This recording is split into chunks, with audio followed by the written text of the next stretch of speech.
This is a production of Cornell University.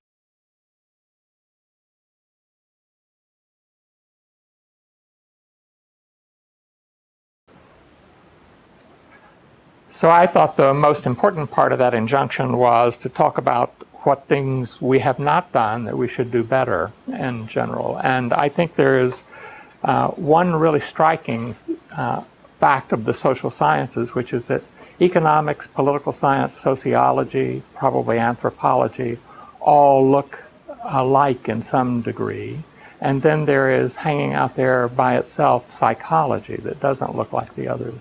So that if we're going to make progress in some parts of the other aspects of the discipline, we're going to have to make progress first in understanding psychological explanations, presenting and proving psychological results. And I thought that maybe an example of that would be a very good, useful thing for us, not necessarily for the world in general, but for us, because it's good to see how we can do it and to see how other past masters have done it. I'm going to draw on the person I think is the greatest of past masters in the social sciences, David Hume of Scotland. And he observes an enormous lot of things that he doesn't then go on to explain. So he drops these things one after the other through the Treatise of Human Nature. And you could build a theory of human nature out of this stuff he does, but he hasn't synthesized it all, and we would like to do that kind of thing. Well, one of the most important things that he looks at, and he doesn't have any story for it at all, is something he calls mirroring. And most social scientists don't have much knowledge of the idea, and they don't read Hume, so they won't have seen the account that he gives. But Hume's account is very straightforward. He says, you and I actually mirror each other's expressions, feelings, and so forth when we're interacting with each other. And he wants to show what the constraints on that are by example. And one example he uses is a boat is sinking offshore. You and I are watching it sink. And it's sort of interesting. We talk about the fact that it's doing that thing. But if it's closer and we can see the people screaming on the deck of the boat as it goes down, we feel what they feel, Hume says. In the first instance, when we didn't have that immediate facial recognition, we didn't feel anything about it. We just did this analytical thing that we're very good at, count the dead bodies in a way. And so Hume tells us there's a way to understand that class of actions, that class of things that happen to us that we could then use to explain things that happen in the world, how you and I deal with the world, given that we have that degree at the relatively low level of understanding of each other. So I can understand most of the people in this room at the almost face-to-face level, and probably in doing so can carry on a deep kind of understanding of the kind of work they do and how it would reflect on my work if we were doing the same sort of thing. And I would hope we will be doing the same sort of thing at least some of the time, and the same sort of thing would be more or less what Hume would have us do. And he was one of those people who had a kind of clear insight into stuff without having the patience to sit and develop it all. You probably feel like that much of the time too, but we will need to do a better job of developing all this stuff rather than merely saying, oh, there's an interesting problem, there's another one over here, and so forth, which is the way, in a sense, psychology seems to an outsider to be organized. There are 500 little if this, then that kinds of relationships and so forth. If you've ever been at a social scientist meeting with Jonathan Barron, he knows more experiments that have been done on people than probably have been done. But he can, you ask a question in a lecture session, and he will say, well, there was a study done in 1953 and then a counter study done in 1967. And he knows the authors, the dates. Maybe he doesn't. Maybe he's making it up because I don't go check. But it sounds like he has a kind of grasp of that stuff that borders on genius. I couldn't begin to do it. Maybe it would be good if we could get him or people like that, which is psychologists, get them really involved in our parts of the social sciences. In fact, it would be progressive for both of us. And That's what I would recommend as a major thing, not necessarily the only, but a major thing that we ought to be doing and probably should benefit from doing if we would do it. Okay. I didn't understand something you said early on, that psychology stood apart from the social sciences and other social sciences. What did you mean? How so? In that, if you look at who's here when we have a meeting, are there psychologists in the room? I don't know. No, I'm asking everybody. If anybody is a psychologist, they will identify themselves. Well, I go to meetings like this all the time. There's almost never a psychologist in the room. The one who's been there most often is one I get them to include when it's in my part of the world, and that's Barron and his people who really know a lot of empirical findings about individuals of certain kinds and so forth. But they don't have general theories. Well, so that was the point. Psychologists don't identify as social scientists. If you ask, Sorry, what, Duncan? Psychologists don't identify as social scientists. They don't think they're social They scientists? think they're psychologists. But we can think they are social scientists. We tend to think they are, but they tend to think that they're not. We need Just to to count support that. this point, I was just at a meeting like this, and just like Duncan says, they're going more and more and more into biology. They have neuroscience and so forth and so on. That's what I saw, a very strong drift that way, which makes a lot of sense from their point of view. I'm not criticizing it, but like Duncan said, they don't identify themselves as social scientists. That's becoming more and more the case. They identify themselves as neuroscientists. There's a trend. It's a trend in that direction. In the example of Hume's boat sinking offshore like that, there is at least a plausible account of that in neurophysiological accounts of what's going on. It looks like, in fact, you and I are hardwired to each other in that kind of context. And that's really remarkable if it's true. Yeah, mirror neurons. Yeah, mirror neurons all through and we've all got it, so we're good at that kind of stuff. And we do it very well for certain classes of people. We're especially good with baboons, and we're very good with very young children, even virtually newborns. We smile at a little kid, and the kid smiles back. If we could just get results like that from the grown-ups, it would be wonderful. Russell, I would like to slightly disagree with psychology being way off. I think not way off, but off. No, but I think there's also a tendency where you see a convergence with behavioral economics, neuroscience, and especially cognitive social psychology, and also cognitive sociologists that keep working in very similar directions and become relevant to each other. I think this is a growing field. And the last time we were here with at least part of this group, we had Cacioppo, for example. He just couldn't come this time. He's a very important psychologist in this general area of convergence. He works in Chicago with social scientists, and so there's really lots going on that is going the other way. That is really going. Oh, that's to be applauded. We're going to a convergence. I think it's more or less an accident that we're left without psychologists. Well, maybe I count myself at least. Yes, Siggy, you are a psychologist. The social pressure let Yes, him not yes. raise his hand. In Groningen, I'm a professor of sociology in Tilburg of social psychology. So And it's stuck. and it's stuck. Very good. The other group of quote-unquote psychologists who often interface with other disciplines are developmentalists. Yes, yeah.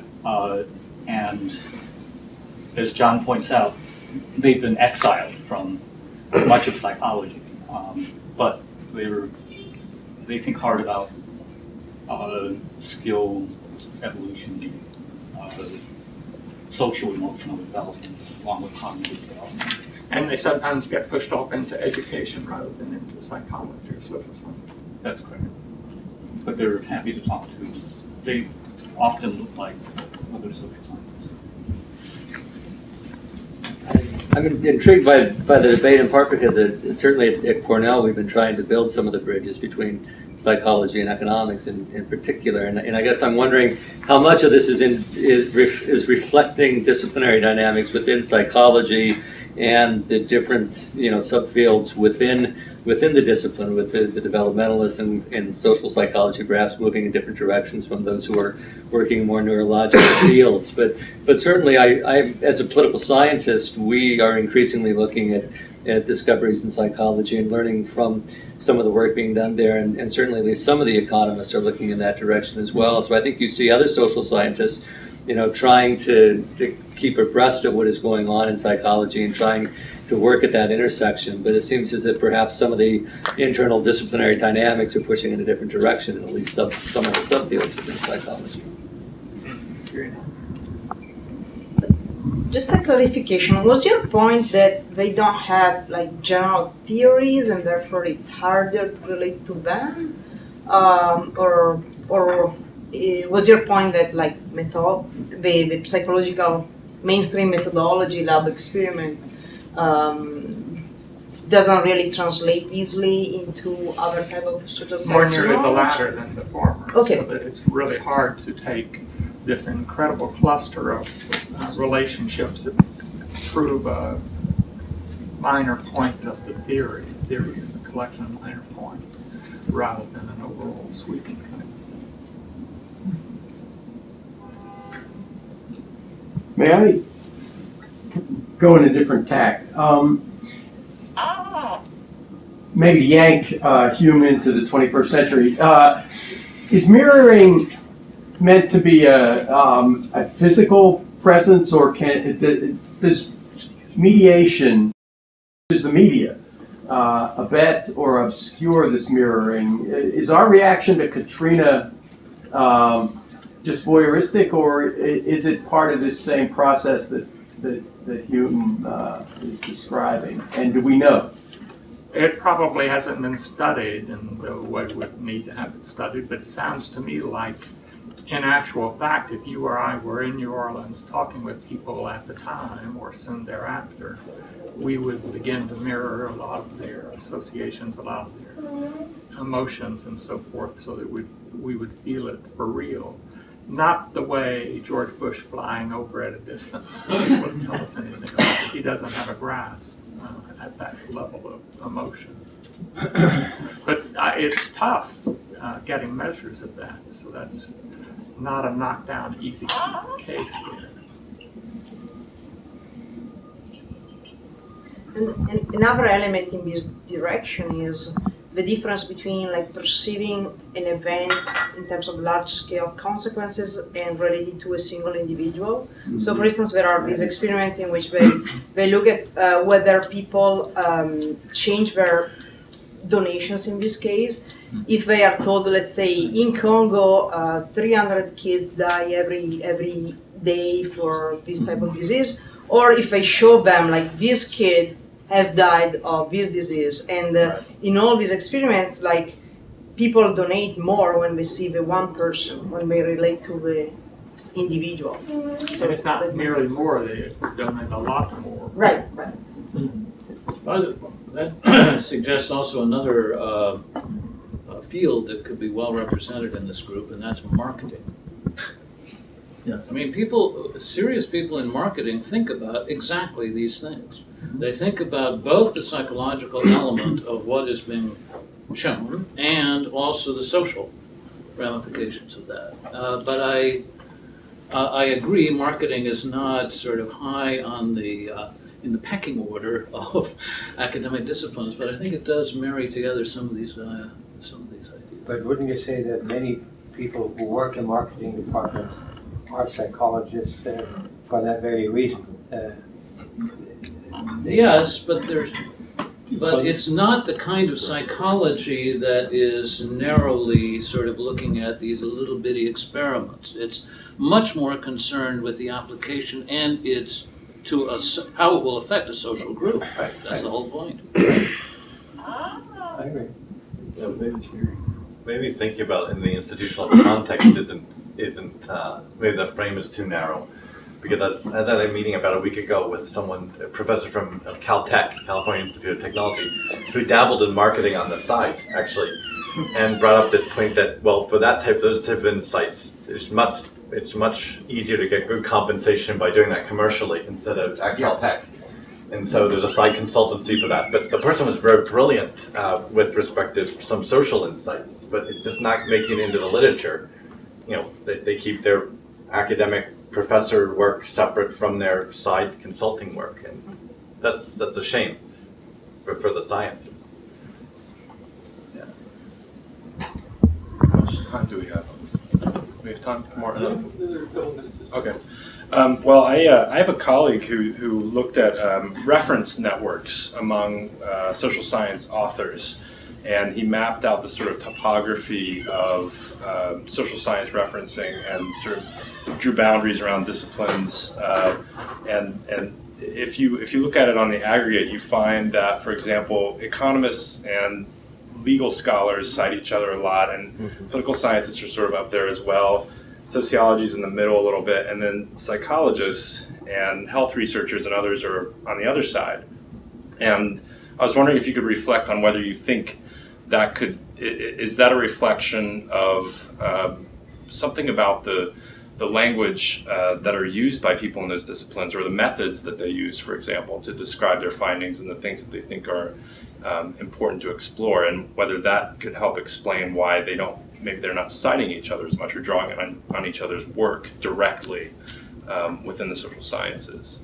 I don't have a lot to say on that, although I think that your point earlier is relevant there, that methodological issues loom very large in psychology in a different direction from those in political science, economics, and so forth.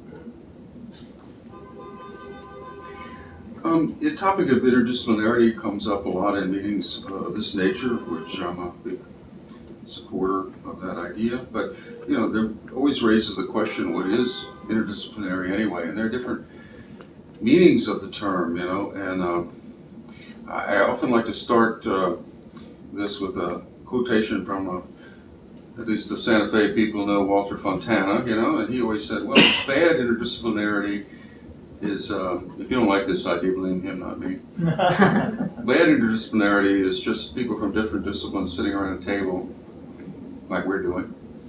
Good interdisciplinarity is different disciplines sitting around inside the same mind, talking to each other, you know? And this raises he's maybe too pessimistic about but the point is that, you know, just having people like we're doing, sitting around talking at a table, develops, you know, empathy, develops a little understanding of what others' priorities are and what others' questions are, but beyond that, you know, two things happen if you try to push on that to try to actually help each other. You know, you really just sort of degenerates into misunderstanding and cacophony, or you can lower your level down to the least common denominator, then you can talk, but you're not a very interesting conversation. This is the problem. So what are different models, different alternative models beyond just this so-called bad, or at least inadequate approach? Well, you know, there's the applied model, which I don't do myself, but I can see that. You know, you're not really interested in political science or economics. You're interested in poverty, or you're interested in something that's actually out there. And of course, every real phenomenon has different aspects. And so, you know, if you're an applied person, you know, like the Wisconsin Institute for Poverty Analysis, you know, they do interdisciplinary stuff, and they don't care about disciplines. You know, they care about solving problems. So that's a model, perfectly fine model. Usually does not. Usually that sort of work is, you know, at the low end of the status pecking order in every discipline in question. You know, so it tends to be quite marginal, has zero feedback onto the university system, you know. But nonetheless, it's valuable work. This is where people really accomplish things. Schools, you know, not very high status people who were in schools, but good people who were in middle schools. But the other model, you know, which, you know, I like a lot better, but it's a lot harder to do, is metaphor, really. But, you know, metaphor not at the level cheap talk, but metaphor at the level of models or something, metaphor at the level of, highly formal structures that somehow you can abstract out from the details and see there's some point to a conversation, and then you really work on it. And again, just to go back to my friend Walter, the only reason I got to know him and the only reason I was connected to the Santa Institute and so forth is that there was a conference that Michael Cohen organized, deceased Michael Cohen organized down there, and he had this trick, which is that people were supposed to present each other's papers. You're not supposed to present your own papers; you have to present each other's papers. And he had this thing about autocatalytic systems and chemistry, and I had my Medici diagrams, and I couldn't understand a word of what he was talking about. He couldn't understand a word of what I was talking about. But what we did, we both had networks. And we both just had the gimmick of I just deleted all chemical formula from the network, and he just deleted all Italian names from the network, and it was that's just in a way a sort of a metaphor. Namely, it could easily be bullshit, but it might actually generate a conversation about what's in common, between these two things. And actually, in our case, I think it went pretty far, this conversation, But so I'm not saying it's a successful gimmick. I'm not trying to say that, but there has to be some abstraction from the details of what you're doing, so that you can see the formal similarities. I'd say that's a model of interdisciplinary that has more hope for success at the disciplinary level, whereas the applied model, is crucial for the real world, but there's no hope for success at the academic discipline level. So there's these three models of interdisciplinary. No doubt you all can come up with more. And they're very different in their logic of discussion and their institutionalization. They're very different models. What it's all about. I just wanted to make a remark in slight disagreement with you, John, that based on the prior workshop here, we had Kevin McCabe come and talk about his lab experiments. And it was very useful because hearing what he was doing introduced me to experiments in economics and political science, and then that led to incorporation of the lab in the field idea in the research that I've been doing in the Yangtze Delta region with a group of economists, Sonja, Opper, and Hakan Holm, who's the experimentalist. So it creeps into your brain when you listen to someone who you normally don't talk with at this type of meeting. And also I remember Eleanor Ostrom was there, and she gave a very wonderful presentation on her work on norms, and that also crept into the brain. And so that's how we learn from each other to break out of our disciplinary networks and listen to the exciting work being done in another discipline that might just pertain to what we are doing and would like to do. I agree with you, Victor. I don't blame the negative activity on Walter, not on me.